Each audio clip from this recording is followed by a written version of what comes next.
Inna jahannam kanat mirsada lit-taghina.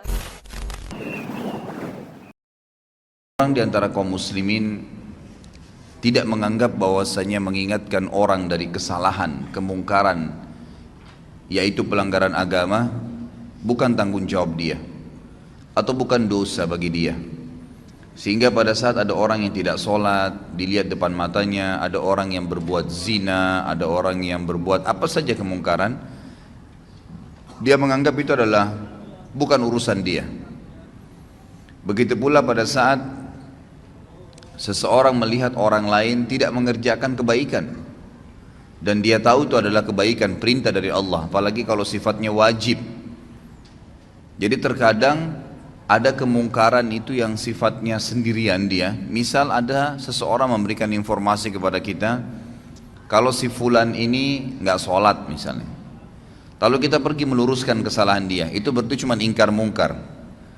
Ada kejadian yang lain, mungkin kita hanya menyuruh kepada ma'ruf saja, menyuruh kepada kebaikan saja. Seperti misalnya saya lagi ceramah begini, ini cuman mengingatkan kalau pas ada satu perintah agama yang saya sampaikan, maka itu berarti menyeru kepada kebaikan. Tapi ada hal yang bersatu keduanya, dan yang cenderung kepada dosa besar adalah ketiga-tiganya tentunya.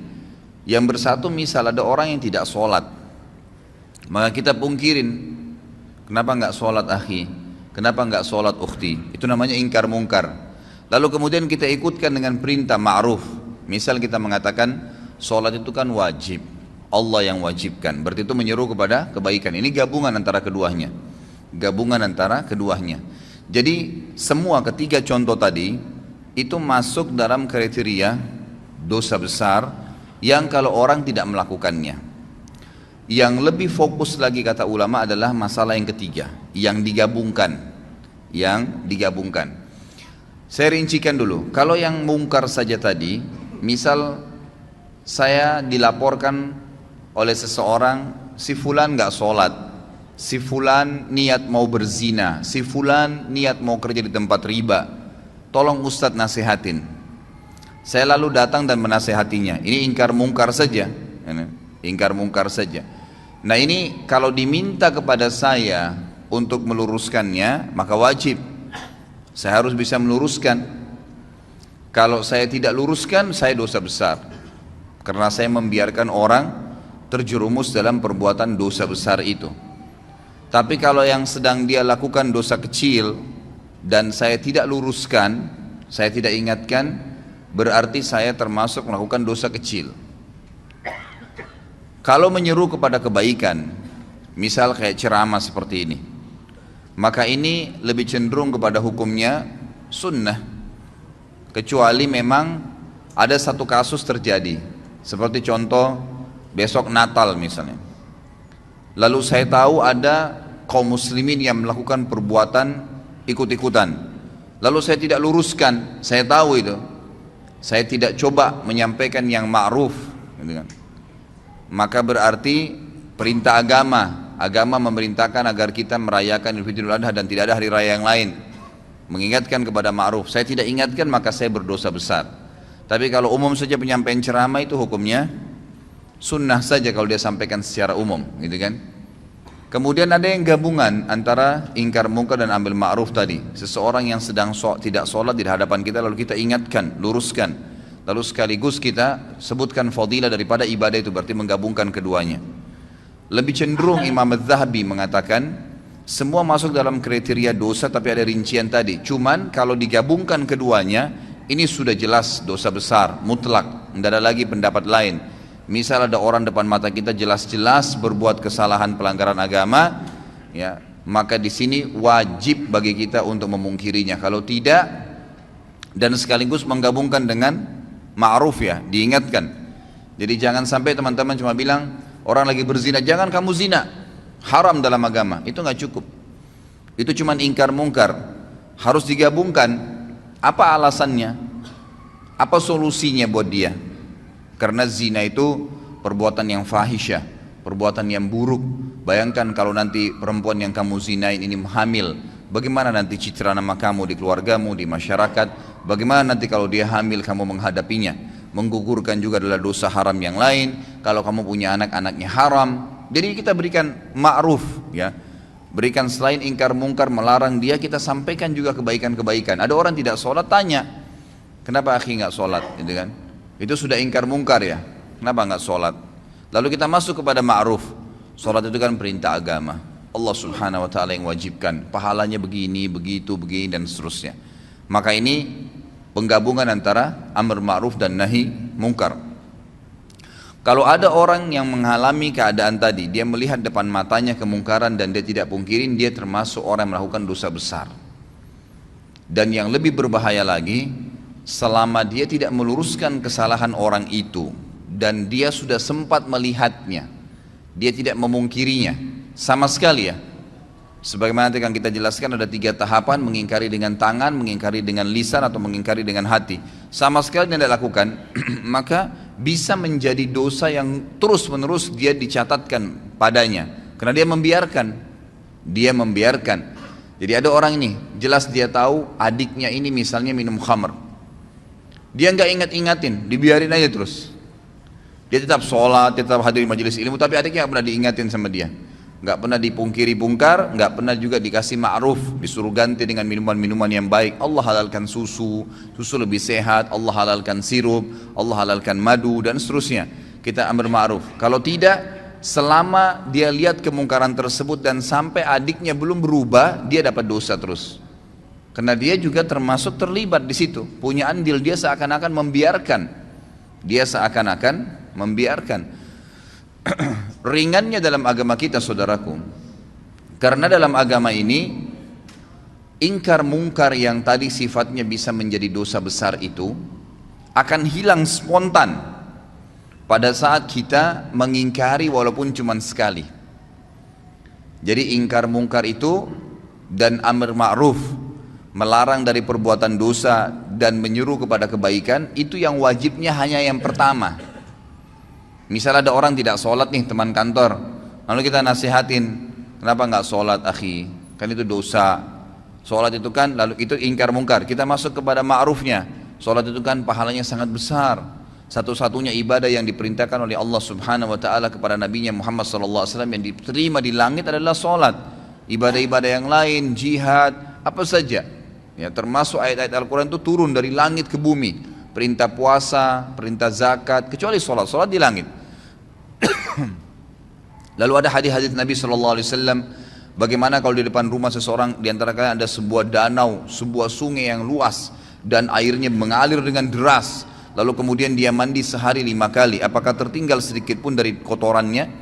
Maka pasti dia akan mengatakan, apa kata para sahabat, tidak ada ya Rasulullah.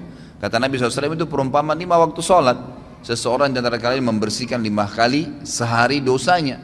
Jadi kita sebutkan ma'ruf, gitu kan? Kita sebutkan ma'ruf. Kalau kita sudah sampaikan kepada dia sekali saja, suami sampaikan kepada istrinya untuk pakai jilbab misalnya, gitu kan? Atau orang tua nasihatin anaknya, teman nasihatin temannya, atas kesalahan dia ya, diingkar mungkar, ingat selalu berhubungan. Larang kemungkaran, ganti dengan ma'ruf, ya. Banyak orang tidak bisa meluruskan kesalahan orang lain karena dia cuma ingkar mungkar. Kamu nggak boleh begitu, selesai. Nggak cukup, harus diikuti dengan ma'ruf. Jelaskan kenapa dia tidak boleh, lalu berikan solusi. Zina pezina, berikan solusi pernikahan. Nggak usah pikir dia terima atau enggak, itu bukan urusan kita. Hidayah di tangan Allah Subhanahu Wa Taala, gitu kan? Ma'alaika illal balag. Allah SWT menyampaikan kepada Nabi SAW, tugasmu hanya menyampaikan saja. Tugasmu hanya menyampaikan, jadi tidak ada tugas yang lain. Kita cuma sampaikan hidayah di tangan Allah Subhanahu Wa Taala. Kalau sekali saja, sekali lagi, Anda sudah ingkar mungkar dan amar ma'ruf, maka gugur hukuman dosa besar. Nggak ada lagi sudah. Jadi kalau sudah diingatin sekali, yang kedua, yang ke-100, yang ke-1000 itu sudah sunnah hukumnya. Sudah sunnah. Suami akan lepas dari tanggung jawab terhadap istrinya yang tidak mau pakai jilbab kalau dia sudah ingatkan, jilbab itu haram kalau kamu memperlihatkan aurat kamu. Ingkar mungkar dan ambil ma'ruf. Kan kalau kamu tutup aurat kamu itu malah menjalankan perintah agama, dapat pahala. Kamu juga tidak kehilangan apa-apa kok, malah tidak diganggu oleh orang lain dan seterusnya. Maka sudah sekali. Ternyata istrinya masih belum mau lakukan. Dia boleh tetap mengingatkan, mendoakan, tapi minimal dia sudah lepas dari beban hukum nih. Karena hukum ini yang penting ya. Nah, sekali saya sudah cukup. Sekali saja sudah cukup. Saya kasih contoh banyak sekali ikhwat dan akhwat sekalian kemungkaran. Semoga Allah hilangkan ya. Maksudnya ini bukan dihilangkan total memang. Mungkar itu tetap ada, tapi minimal Allah Subhanahu tutupin ya hal-hal yang besar, karena di Indonesia ini sangat luar biasa. Saya tidak bisa habis pikir, terus terang saya lihat pelang begitu besar di pinggir jalan, biskuit harus memperlihatkan perempuan yang dadanya terbuka. Apa hubungannya? Apa hubungannya antara biskuit itu dengan perempuan yang memakan itu dengan kelihatan semua badannya? Tidak ada sama sekali, hubungannya tidak ada. Jadi orang sebenarnya lebih melihat kepada artis yang sedang ada di pelang itu. Tapi yang berbahaya adalah kita ini lewat di pelang itu. Berapa banyak pelang yang kita lewatin penuh dengan iklan sampo perempuan tidak pakai jilbab, iklan biskuit tadi yang ini. Belum sekarang karena dibiarkan makin jadi. Saya kaget melihat ada di salah satu jalan, poros jalan besarnya luar biasa iklan itu, iklan celana dalam laki-laki. Dan laki-laki itu betul-betul dikasih gambar hanya pakai celana dalam. Ini luar biasa ini. Ya, semoga Allah berikan hidayah ya. Ini negara kita berbahaya sekali kalau kita biarkan terus begini ya. Jadi ini tidak boleh. Ya, harus ada batasan gitu kan. Mungkin seorang laki-laki ini pun kalau ya seorang laki-laki tampil dan memang di sebelahnya ada dus celana dalamnya, orang sudah paham. Oh ya, ini sudah ada. Jadi kalau misalnya diberikan iklan sesuatu, itu pun kalau digambar yang terpapar itu kan secara syar'i memang tidak boleh ya. Tidak boleh memang. Kalaupun orang mau lihat yang paling kecilnya, mungkin seorang laki-laki di sebelahnya ada dus celana dalam, mungkin gitu kan. Tapi kalau ditampilkan tanpa baju, tanpa celana panjang, cuma celana dalam lalu besar pelangnya, setiap perempuan yang lewat situ melihatnya, setiap laki-laki yang lewat melihatnya, itu kan itu mungkar. Maka wajib Anda pungkirin ya, wajib dipungkirin, tidak boleh dibiarin. Kalau dibiarin dosa besar tuh ya. Dan kalau kita tidak pungkirin, lihat konsekuensinya. Selama pelang itu ada, kita dapat dosanya, karena semua orang yang lewat wajib pungkir. Tapi kelebihannya, kalau kita sudah pungkirin sekali saja, maka sudah gugur kewajiban, walaupun itu pelang masih ada gitu kan. Tinggal sekarang tata cara ingkar mungkar itu seperti apa. Imam Az-Zahabi mengangkat hadis yang sudah masyhur ya, hadis riwayat Imam Muslim, di mana Nabi SAW bersabda, man ra'a minkum munkaran falyughayyirhu biyadihi, fa illam yastati' fa bilisani, fa illam yastati' fa biqalbi, wa dzalika adhaful iman. Barang siapa di antara kalian melihat suatu kemungkaran, pelanggaran-pelanggaran agama, maka hendaklah ia segera mencegahnya dengan tangannya. Tangan ini kata para ulama adalah kemampuannya, power yang dia milikin. Misal orang tua kepada anaknya, dia punya wewenang, anaknya lagi mabuk diambil minuman kerasnya misalnya, atau dia tidak memberikan kebutuhannya kalau anaknya masih suka jalan dengan teman-temannya yang nakal-nakal, ditahan sama dia fasilitas, nggak boleh tinggal di rumah kalau emang tidak mau sholat misalnya. Ya memang itu kewajiban dia, dia boleh, dia punya hak untuk itu. Atau atasan kepada bawahannya, kerja di sini wajib pakai jilbab, kerja di sini wajib sholat 5 waktu, yang tidak mau keluar. Sayangnya banyak orang-orang muslim ini, pengusaha-pengusaha yang paling diprioritaskan itu adalah kamu harus datang on time ya. Itu apa-apa nggak masalah. Jam 7 pagi kamu harus hadir di sini, kalau lewat berapa menit saya potong gaji kamu. Kamu harus keluar jam begini, kamu harus pakai baju yang seperti ini. Dia peduli tentang urusan dunia, tapi masalahnya dia tidak peduli dengan urusan akhirat pegawainya. Dia tidak marah sama pegawainya kalau azan nggak sholat. Bahkan kadang-kadang lebih didahulukan untuk urusan dunia. Mungkin saya pernah sampaikan, saya wajibkan pegawai saya di toko sama restoran saya di Kalibata itu wajib untuk berhenti, nggak boleh. Yang tidak mau ikutin terlambat sholat saya berhentikan, nggak bisa. Saya tidak butuh duit, saya bilang 10 menit sebelum azan berhentikan orderan, nggak boleh gitu kan. Sampai ada teman saya akhirnya ketemu dari Saudi, dia bilang saya pas masuk di restoran antum, saya belum tahu kalau itu restoran antum deh. Pas saya duduk gitu kan. Langsung dibilang maaf, orderan sekarang nggak bisa lagi, 10 menit lagi azan. Dia bilang ini saya baru temukan dari restoran begini di Indonesia ini. Ya, belum pernah ada yang larang kita mau pesan makanan 10 menit mau azan katanya. Terus kemudian saya bilang kayaknya pemilik restorannya berarti tahu agama nih. Beberapa waktu kemudian dia ketemu sama saya ngobrol-ngobrol, baru dia tahu waktu restoran saya. Dia bilang oh pantas dulu waktu saya mau makan nggak boleh sholat, nggak boleh makan kecuali sudah sholat gitu. Loh iya memang begitu peraturan saya kasih, gitu kan, harusnya begitu. Ditaruh di depan rolling door-nya itu tulis sedang sholat, nggak apa-apa, gitu kan. Harusnya begitu karena kita punya power. Akhirnya pegawai saya mau tidak mau, duhur, asar, maghrib, isya itu saya ngambil hukum syar'i di situ. Dan orang-orang bahkan tidak jarang, subhanallah, orang yang lagi makan, orang yang lagi belanja di toko tuh ikut sholat. Oh di mana masjidnya mas? Oh di sana, ditunjukin. Pergi sholat dulu, balik lagi habis itu. Subhanallah, kenapa orang bisa pada saat kebelet kencing ke kamar mandi? Kenapa pada saat azan nggak bisa ke masjid? Nggak ketemu alasannya gitu. Kalau alasannya hanya karena mau jual produk, ikhwas sekalian, berapa banyak produk yang antum jual jedah sholat itu, dan berapa banyak kerugian pahala yang antum kehilangkan karena tidak sholat awal waktu.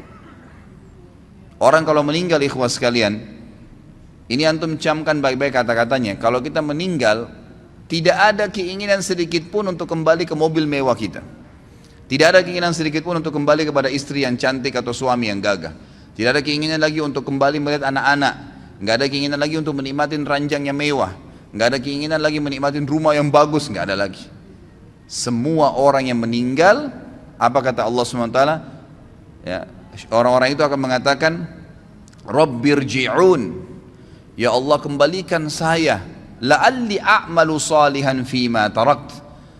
Siapa tahu saya bisa, kalau saya bisa kembali lagi ke dunia, ya, saya akan kembali dan saya akan beramal soleh. Mau berharap kembali sekali saja sholat awal waktu, mau kembali sekali saja sujud, mau kembali baca 5-6 ayat Al-Quran, mau kembali selesaikan zikir pagi sore, mau kembali amal-amal soleh. Enggak lagi antum pikirin tuh kantor kita, ya, baju, mobil. Orang kalau sudah mati nggak ada pikir itu. Mau kembali dunia karena mau mengejar amal solehnya. Sayangnya kita subhanallah lebih dahulukan kamar mandi karena ada hajat duniawi daripada kita harus berwudu dan pergi sholat ke masjid. Gitu ya. Padahal berapa menit yang diambil? Ya, berapa menit? Nggak ada sama sekali. Ya, yang diambil waktu di situ. Jadi harus mengingkari dengan tangannya. Kalau tidak bisa, kata Nabi SAW, maka dengan lisannya. Nasihatin. Ikhwah, biasakan keluar mulut. Orang bisa ngomong semaunya di TV, di media. Orang yang tidak punya ilmu, tidak punya akhlak, ngomong. Nggak ada tata krama dalam ucapan-ucapannya. Kadang-kadang sampai mencoreng kehormatan agama. Ngomong semaunya. Kenapa anda ini, atau antum ini yang sudah faham agama, tidak bicara kebaikan? Syaitan kadang-kadang membuat kita ragu untuk menyampaikan. Sampaikan saudaraku.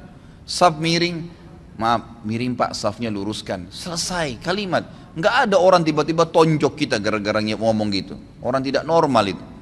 Apalagi kalau sudah masuk masjid mau sholat, insya Allah pasti dia bergerak kok, gitu kan.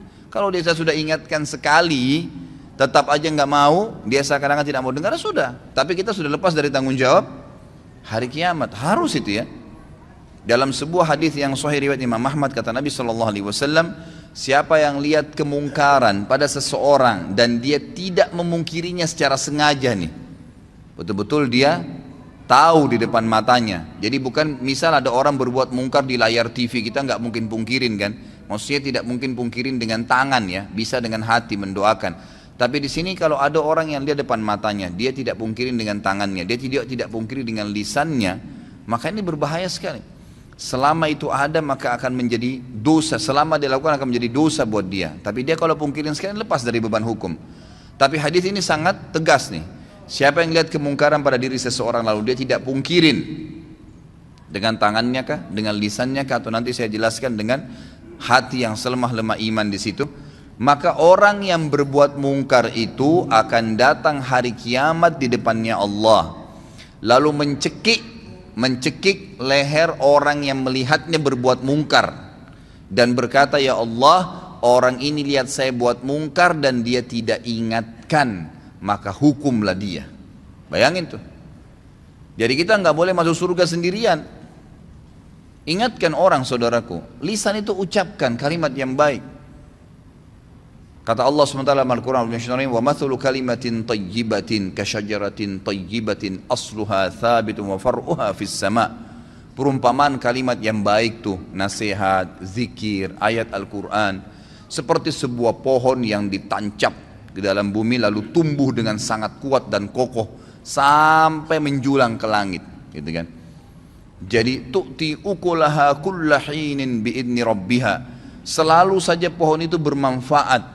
Buahnya kah, daunnya kah, naungannya kah, orang bernaung di bawahnya akan bermanfaat. Seperti itu kalimat yang baik.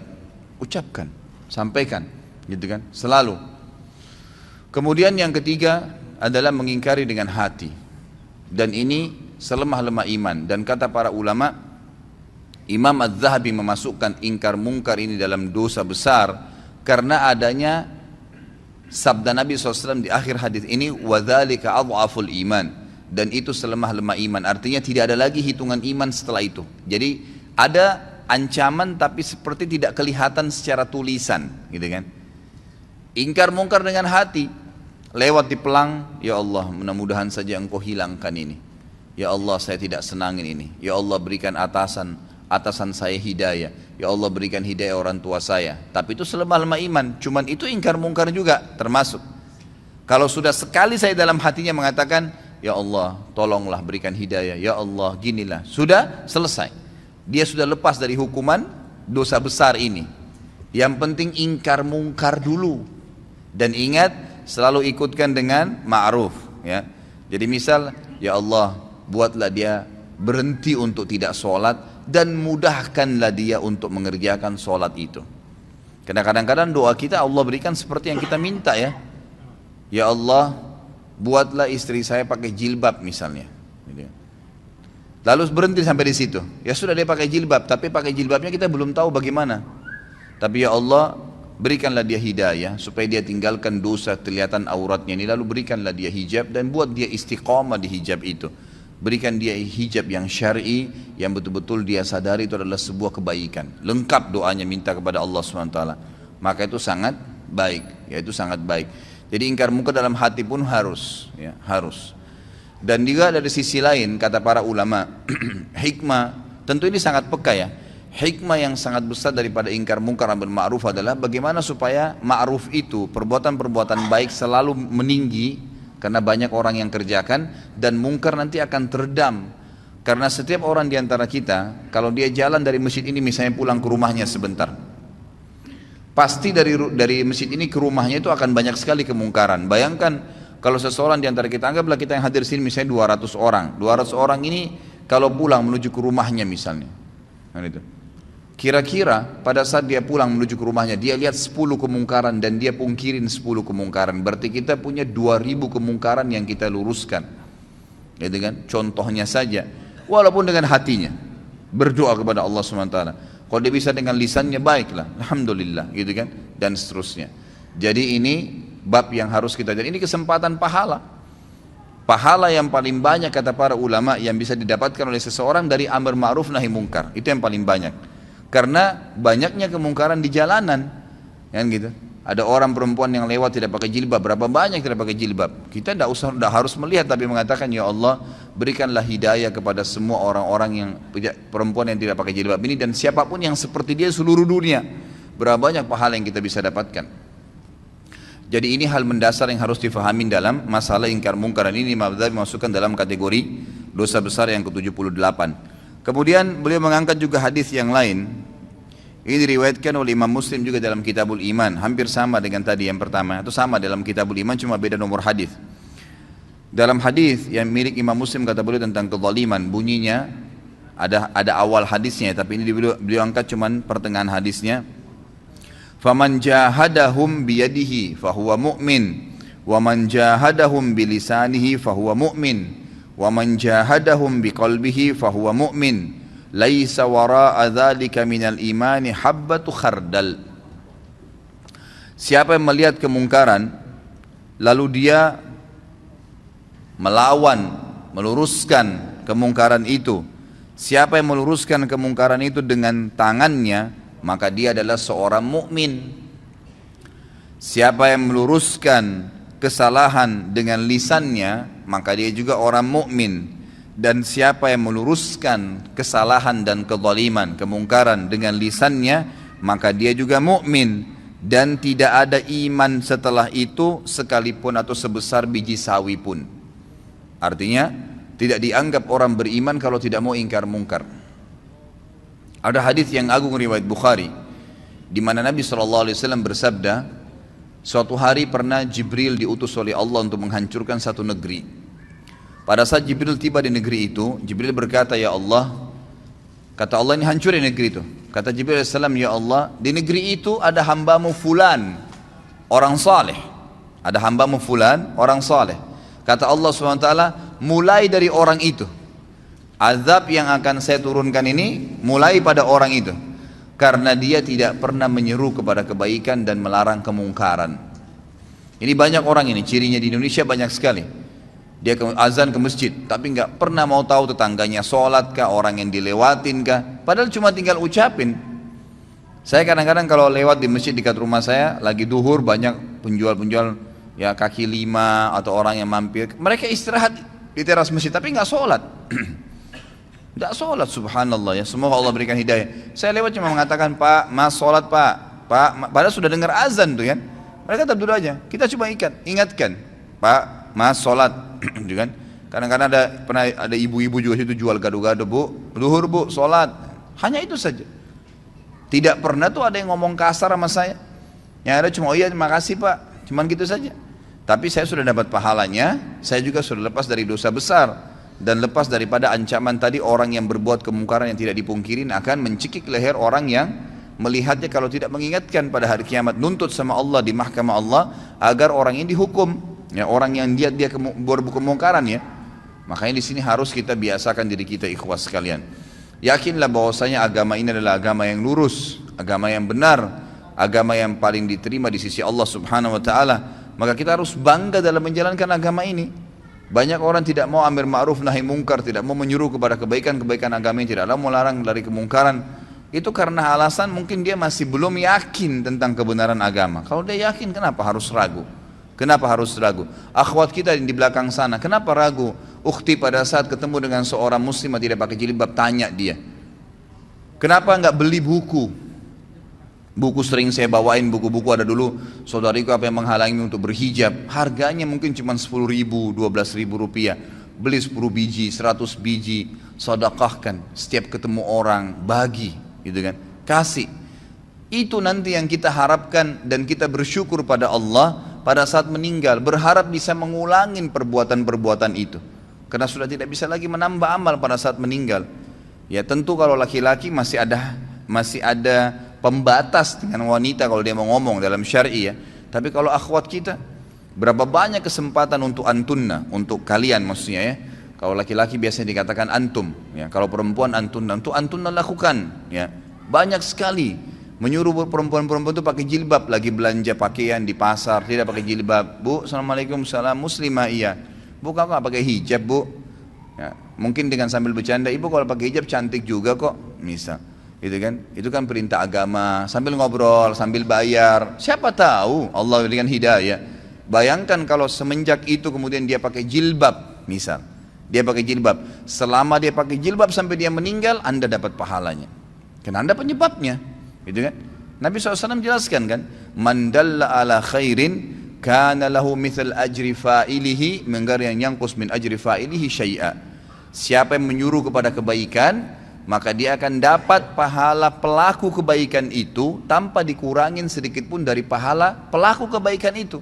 Misal saya suruh orang pakai jilbab tadi, kemudian dengan dia pakai jilbab dia dapat 1000 pahala. Maka Allah memberikan saya bonus karena saya menyuruh dia, maka saya akan dapat pahala 1000 seperti dia tanpa mengurangi pahalanya. Itu luar biasa. Maka semestinya kita coba gunakan kesempatan gitu. Saya masih ingat terus ya, terngiang-ngiang teman dekat saya Ali Arimi di Mekah, semoga Allah jaga beliau. Subhanallah sudah berapa tahun putus hubungan, sekarang baru masuk ke WhatsApp saya kemarin. Saya ingat betul dia sama istrinya di Indonesia, waktu masih tugas ngajar, dosen di Indonesia 4 tahun, dia sahabat dekat saya. Selalu dia, subhanallah kalau jalan ke mall, jalan ke pasar sama istrinya, Selalu dia bawa buku terjemahan bahasa Indonesia dan ditaruh di tas istrinya. Kalau ada pegawai perempuan, apa saja, aksesoris, jual di restoran, apa segala, ditanya, dia suruh istrinya tanya, muslimah bukan muslimah, kenapa nggak pakai hijab, gitu kan? Kadang-kadang cuma dijawab dengan senyum, kadang-kadang oh iya, ya. Kalau cuma ditanya kenapa tidak pakai hijab, pakai ingkar mungkar ya, harus ikutin dengan ma'ruf, begini langsung, ya, langsung dijawab, langsung diberikan gambaran kenapa nggak pakai hijab. Hijab itu perintah agama loh. Nah, jadi ada ma'rufnya, ada yang memotivasi dia, jangan di-cut di situ saja. Kenapa nggak pakai jilbab? Dianggap dia dihardik.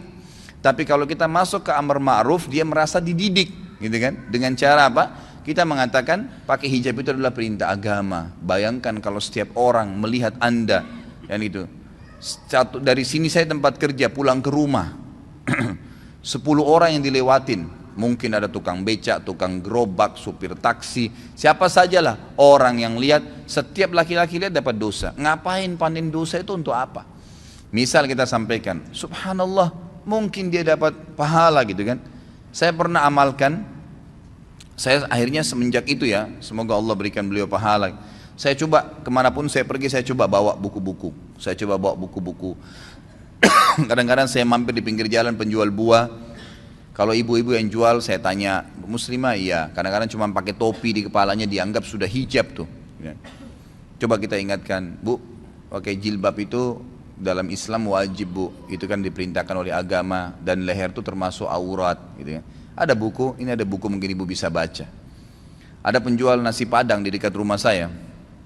Pas saya masuk, ini suaminya masya Allah suka hadir di masjid sama saya gitu, dekat rumah.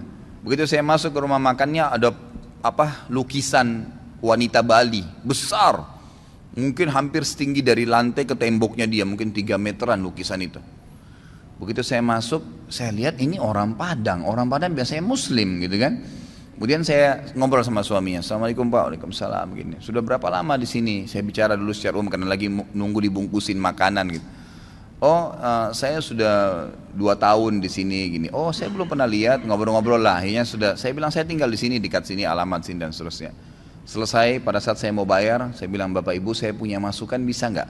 Oh iya silahkan. Kalau setahu saya dalam agama lukisan seperti ini tidak boleh. Ini kan lukisan, foto aja kalau dipajang itu masih tetap membuat malaikat tidak masuk. Apalagi kalau lukisan gitu kan. Oh yang ini Pak Ustadz, iya yang ini. Oh ini kebetulan dikasih sama teman. Nah, iya saya mungkin tahu, baik itu dikasih ataupun dibeli, tugas saya mengingatkan dalam agama karena memang ini nggak boleh. Subhanallah, mungkin syaitan akan mengatakan kepada kita, siapa tahu dia marah. Sempat terlintas tuh di hati saya, terlintas sejenak gitu kan, nanti dia tersinggung, nanti dia marah. Tapi saya selalu melawannya. A'udzubillahi minasyaitonirrajim, saya luruskan. Subhanallah, dengan sedikit saya nasihatin, dan kebetulan waktu itu saya memang lagi bawa mobil, saya turunkan dari mobil buku. Di antara buku yang saya pernah, ini juga buku sekalian memang, saya sudah pernah janjikan saya bawa, ini bukunya sudah saya bawa, ada rumah yang tidak dimasukin oleh malaikat. Ini ada mungkin, kalau tidak salah berapa ya, ada 30 atau sekian rumah, contoh-contoh rumah yang tidak dimasukin oleh malaikat. Ada, ya dia pakai F ya. Saya kurang tahu nih jumlahnya, tapi yang jelas ada banyak sekali buku-buku rumah-rumah yang tidak dimasuki malaikat. Rumah orang yang memutus silaturahim, rumah orang yang mendurhakai orang tua, rumah orang yang memakan harta anak yatim, rumah yang memakan harta riba, rumah yang di dalamnya terdapat anjing, rumah yang ditempati oleh syaitan karena tidak ada zikrullah, tidak ada membaca Al-Quran di dalamnya, rumah yang penghuninya terbiasa mencaci maki, baik itu sahabat, orang-orang soleh, orang yang sudah meninggal, rumah ya, yang di dalamnya tergantung gambar dan patung. Nah ini yang disebutkan oleh beliau di sini di halaman 100. Lalu beliau sebutkan sebab pengharaman gambar lukisan tangan, hukuman dan azab bagi orang yang membuat gambar, dan juga hukuman bagi orang yang sengaja memajangnya. Saya kasih buku ini pada saat itu. Ini ada buku mungkin bisa dibaca. Subhanallah, besok saya datang dan sampai hari ini saya masuk ke rumahnya itu nggak pernah lagi ada gambar itu. Kadang-kadang waktu saya mampir saya bercanda, udah nggak ada gambarnya Pak. Iya Pak Ustadz sudah, alhamdulillah. Ya kami juga baru tahu kemarin. Malah sebenarnya mereka tambah dekat dengan saya itu Pak, dengan ingkar munkar dan amar ma'ruf tadi. Yang awalnya syaitan kadang-kadang buat kita ragu, ya, buat ragu. Itu kesempatan, peluang besar untuk mendapatkan pahala. Ingkar mungkar, ingatkan. Karena kalau tidak malah berbahaya, sebagaimana tadi saya jelaskan ya. Nabi Muhammad SAW dan para sahabat paling gemar dengan amar ma'ruf dan nahi mungkar. Bahkan kita tahu kisahnya Abdullah bin Umar dan Abu Hurairah radhiyallahu anhum. Abdullah bin Umar dan Abu Hurairah radhiyallahu anhum ini kalau mau sholat, ya, mau sholat, mereka sudah tahu misal waktu sholat subuh, duhur, asar, maghrib, isya, jamnya atau saatnya kayak kita sekarang pakai jam ya. Itu mereka berdua ini selalu keluar sebelum waktu, selalu keluar sebelum waktu, dan selalu setiap kali itu keliling ke rumah kerabatnya, tetangganya dipanggilin. Ayo sebentar lagi sholat, ayo sebentar lagi sholat. Ada yang diketuk pintu rumahnya, ayo sebentar lagi sholat. Terus begitu, setiap mau sholat lima waktu ini dua orang ini selalu begitu, terkenal di kalangan sahabat. Jadi sering kali mereka mutar jauh sekalian sampai ke masjid sudah azan. Ini mereka sudah amar ma'ruf sekaligus ingkar mungkar gitu. Pahalanya banyak. Barangkan berapa banyak orang yang mendapatkan atau kita dapatkan pahalanya hanya karena dia mendapatkan hidayah, yang mendapatkan hidayah. Ini penting sekali. Sekarang banyak sekali wasilah ya, banyak sekali cara untuk menyampaikan yang ma'ruf dan melarang kemungkaran. Kalau sekarang mungkin dari BlackBerry sudah ada, di WhatsApp sudah ada, dan salah satunya sudah saya bahasakan kan. Ya, bisa diambil, tinggal buka YouTube, ambil ceramah saya, tinggal dipencet ada titik 3 di sebelahnya gambar ceramah saya itu ada bagikan, tinggal ambil share, bagi kepada teman-teman. Gratis, yang ngomong saya 2 jam, Anda cuma tinggal pindahin, pahalanya sama. Ya, apa susahnya? Daripada kirim gambar yang nggak benar, gitu kan? Nggak ada manfaatnya.